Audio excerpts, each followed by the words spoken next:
time I was a little kid, I tried to make my own arrows and stick bows, you know, out of cedar and whatever.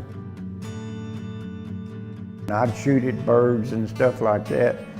But I didn't really start seriously hunting with a bow until probably, I'd say maybe 1948.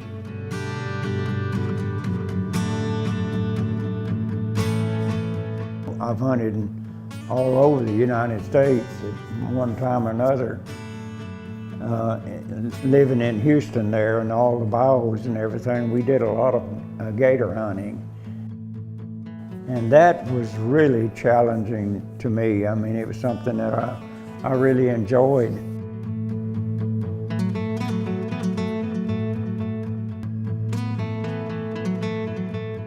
I'd always loved archery and bow hunting, and I joined a club there in Houston. I found out they had one, and it's a Buffalo Field Archery Club.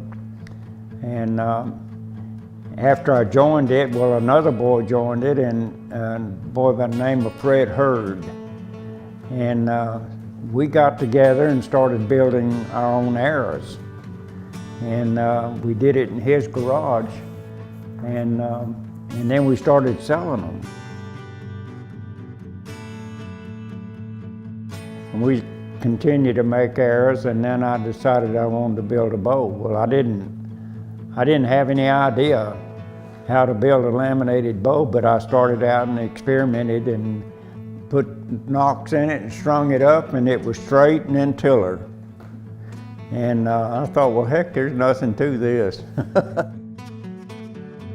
We were doing the arrows and then the bows, and I finally got to where we were doing enough business to where I had to move.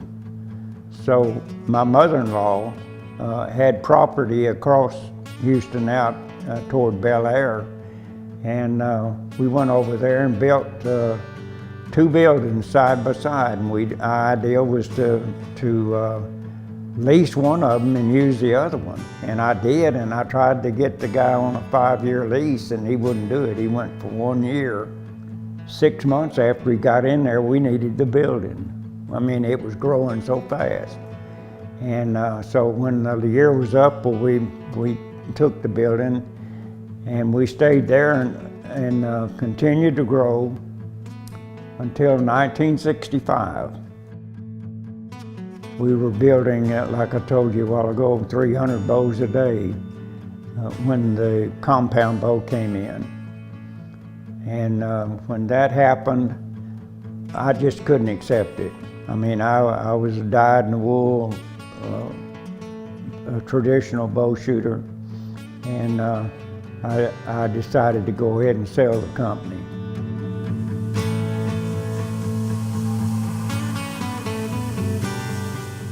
My son and I, we were been in business together ever since he was a young boy, and we started drilling oil wells, and we did that for several years, and then had several trucks that we were trucking, and all this time Rob kept after me, Dad, let's go back into the archery business. And finally I told him, I said, if you want to, we will, but with the idea that we'll be strictly a custom bow maker. I don't want to get back into the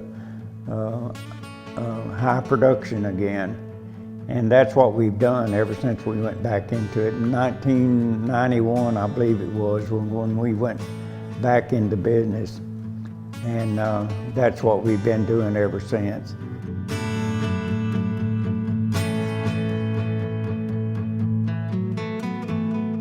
We've developed a lot of things since we began. I mean, we make what we call a slide lock system. I started out, I was the first one to build what I call a 3-piece detachable limb bow or takedown bow. Well, we built the slide lock system, has a joint that's in the handle that you just slide the limb on and it locks in. And so that's what we have now. Have you, and I'm assuming you have, just experimented, just look, you shot a compound bow? Never shot a Never compound. shot one. Never shot one. So you don't really have I a hate them. comparison. I hate them.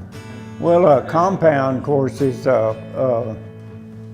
it's designed to where when the wheels break over, if you're pulling like the bow's going to be 60 pounds, it'll drop down to 20 pounds when that limb breaks over.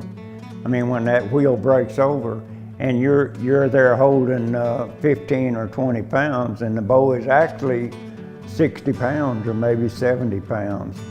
So that's a tremendous advantage to a person to be able to do that and hold it, and you know, you can use the release, and it's more like shooting a rifle. I know I'm biased, so somebody else might tell you a different story, but my feeling is that, like I said earlier, if you're going to shoot a compound, go ahead and shoot a rifle. I mean, it's just about as easy as shooting a rifle. So to me, bow hunting is the challenge. I mean, when you have a white-tailed deer out there and you put him on the ground, you're a proud bow hunter.